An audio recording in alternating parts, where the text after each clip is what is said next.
नमस्कार विद्यार्थी मित्रांनो, आपल्या ऑनलाईन ऑफिसर अकॅडमी म्हणजेच डबल ओ अकॅडमीच्या ई लर्निंग प्लॅटफॉर्मवरती तुम्हा सर्वांचं सहर्ष स्वागत असणार आहे। तर अंगणवाडी पर्यवेक्षिका पदभरती 2026 याच्यामध्ये जे काय असणारे अंतर्गत पद असणारे या अंतर्गत पदभरती ज्याला आपण विभागीय पदभरती म्हणतो, याच्यामध्ये नवीन वयोमर्यादा त्याचबरोबर कागदपत्र यादी याची संपूर्ण माहिती आपल्याला व्हिडिओच्या माध्यमातून जाणून घ्यायची आहे।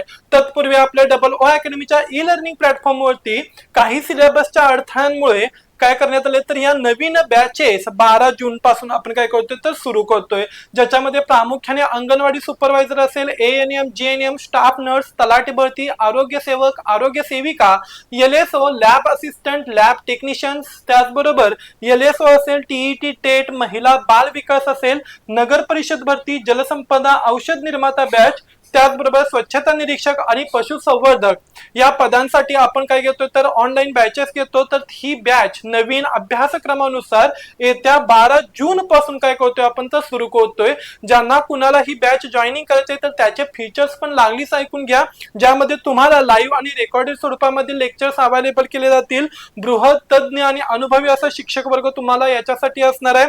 त्याचबरोबर तांत्रिक आणि अतांत्रिक अशा दोन्ही घटकांवरती आपण काय करतो तर विशेषतः भर देतो।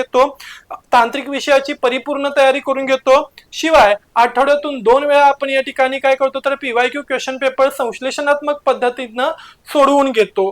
त्याचबरोबर ई बुक्स द्वारे तुम्हाला या ठिकाणी नोट्स सर्क्युलेट केल्या जातील आणि त्याचबरोबर ज्यांना कोणाला ही बॅच जॉईनिंग करून घ्यायची असणार आहे तर संपूर्ण वर्षभरामध्ये कमीत कमी फी मध्ये काय असणार आहेत तर हे कोर्सेस तुमच्यासाठी अवेलेबल करण्यात आलेले आहेत। ज्यांना कोणाला बॅच जॉईनिंग करायचे तर त्यांनी स्क्रीनवरती दिलेल्या नंबरवरती काय करू शकताय, कॉन्टॅक्ट करू शकताय। चला तर मग बघा, जी काही विभागीय म्हणजेच अंतर्गत पदभरती असणार आहे याची वयोमर्यादेची विषय जाणून घेऊया। तर कमाल वयोमर्यादा लक्षात ठेवायचा आता 55 वर्षे करण्यात आलेली असणार आहे। काय बदल झाला बघा, तर राज्य शासनाने यापूर्वी एका अधिसूचनेद्वारे अंतर्गत पदोन्नतीसाठी कमाल वयाची अट 45 वर्ष केली होती। मात्र उच्च न्यायालयाने ही 45 वर्षांची जाचक अट पूर्णपणे रद्द केलेली असणार आहे आणि त्या ठिकाणी न्यायालयाचा एक युक्तिवाद झाला, यामध्ये एखादी अंगणवाडी सेविका वयाच्या 65 वर्षापर्यंत सेवा देण्यासाठी सक्षम मानली जाईल। तर 55 वर्षापर्यंत पर्यवेक्षिका पदासाठी ती काय असणार आहे तर पात्र असणार आहे, अपात्र ठरू शकते। या निकषावर न्यायालयाने सेविकाच्या बाजूने निकाल देत 55 वर्षापर्यंत किंवा 45 प्लस असणाऱ्या स्त्रिया सुद्धा काय होऊ शकतात तर या ठिकाणी अंगणवाडी पर्यवेक्षिका होऊ शकतात। मग त्यासाठी आणखी नवीन बदल वगैरे करण्यात आलेले आहेत। तर आवश्यक पात्रता आणि निकष विभागीय स्पर्धा परीक्षेद्वारे म्हणजे डिपार्टमेंटल या ठिकाणी एक्झाम होतील। या पर्यवेक्षक होण्यासाठी वयाच्या अटीसोबत खालील पात्रता ठरवण्यात आलेले आहेत। सध्या एकात्मिक बाल विकास सेवा म्हणजेच आयसीडीएस अंगणवाडी सेविका म्हणून कार्यरत असणे अनिवार्य असणार आहे। कामाचा अनुभव सर्वसाधारणतः सलग न खंडित होता सलग किमान 10 वर्षे सलग सेवेचा अनुभव असणे गरजेचे आहे। शैक्षणिक पात्रता उमेदवाराने कोणत्याही मान्यता प्राप्त विद्यापीठाची पदवी म्हणजेच डिग्री उत्तीर्ण असावी। म्हणजेच या ठिकाणी फक्त वयाचा क्रायटेरिया ठरवण्यात आलेला नाहीये। 55 वर्ष प्लस असाल किंवा 45 वर्ष प्लस असला तरी सुद्धा तुम्हाला या ठिकाणी सलग 10 वर्ष कामाचा अनुभव असणं गरजेचं आहे। शिवाय त्याच बरोबर काय असणार आहे तर जी काही परीक्षा घेतली जाणार आहे ही परीक्षा तुम्ही उत्तीर्ण होणं गरजेचं आहे आणि तुमची पदविका सुद्धा उत्तीर्ण असणं गरजेचं असणार आहे। ओके, फक्त 55 वर्ष पूर्ण झालेत या तत्वावरती तुम्हाला काय केलं जाणार नाही तर अंगणवाडी पर्यवेक्षिका बनवलं जाणार नाही। त्यासाठी तुम्हाला एक्झाम द्यावी लागेल, एक्झाम सुद्धा तुम्हाला या ठिकाणी पास होणं गरजेचं असणार आहे। ओके, 55 प्लस सलग 10 वर्षाचा एक्सपिरियन्स प्लस काय असणार आहे एक्झाम क्रॅक करणं गरजेचं आहे। ओके, चला जाऊयात पुढे। आणखीन काय 10वी एसएससी चे गुणपत्रक आणि प्रमाणपत्रक आवश्यक कागदपत्रे ज्याशिवाय आपण फॉर्म भरू शकणार नाही।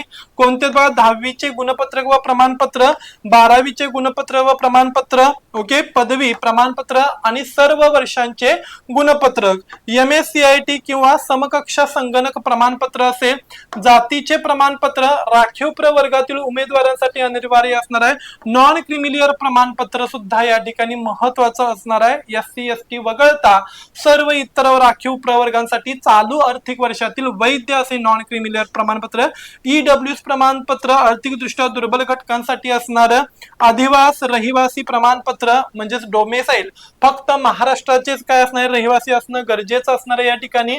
अंतर्गत विभागीय परीक्षेसाठी केवळ अंगणवाडी सेविकांसाठी विशेष कागदपत्र ज्याच्यामध्ये किमान 10 वर्ष सेवा पूर्ण केलेला अनुभवाचं प्रमाणपत्र सुद्धा तुम्हाला अनिवार्य करण्यात आलेलं असणार आहे।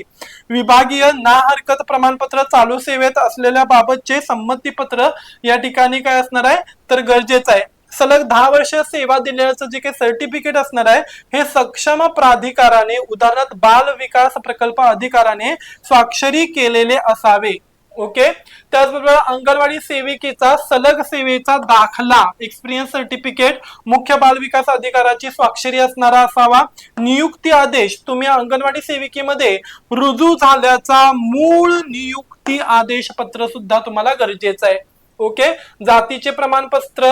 ओके, त्याचबरोबर नॉन क्रिमिलियर सांगितलं होतं, EWS सुद्धा सांगितलं होतं। नावामध्ये बदल झाला असल्यास किंवा विवाहित महिलांसाठी लग्नानंतर नाव बदलले असल्यास विवाह नोंदणी प्रमाणपत्र किंवा शासकीय गॅझेट जोडणे बंधनकारक असणार आहे। ओके, जर काही कागदपत्रांची जी माहिती तुम्हाला माहित नव्हती ती आता तुम्हाला समजले तर पटकनात पटकन काय करायचे आहे तर हे सर्व डॉक्युमेंट काय करायचे तर तुम्हाला कलेक्ट करून ठेवायचे आहेत आणि त्याच्यानंतर तुम्ही फॉर्म भरण्यासाठी ऍप्लिकेबल राहू शकता। ही जी काय एक्झाम आहे ही एक्झाम लवकरात लवकर काय केली कंडक्ट केली जाईल। ओके, त्याचबरोबर ही जी काय असणारी बॅच असणार आहे ही बॅच ज्यांना कुणाला लावायची असणार तर त्यांनी स्क्रीनवरती दिलेल्या नंबरवरती कॉन्टॅक्ट करा आणि तुमची जे काय असणारे प्रॉब्लेम्स असतील त्याचबरोबर तुम्हाला आणखीन काही इतर माहिती हवी असेल तर त्याचबरोबर काय असणार स्क्रीनवरती दिलेल्या नंबरवरती कॉन्टॅक्ट करून याबाबतची माहिती तुम्ही मिळवू शकताय। ओके, जर काही तुम्हाला माहिती आवडली असेल तर लाईक करा, शेअर करा आणि त्याचबरोबर सबस्क्राईब करायला विसरू नका। अशीच अपडेटेड माहिती घेऊन आपण पुन्हा लवकरच भेटू, तोपर्यंत धन्यवाद।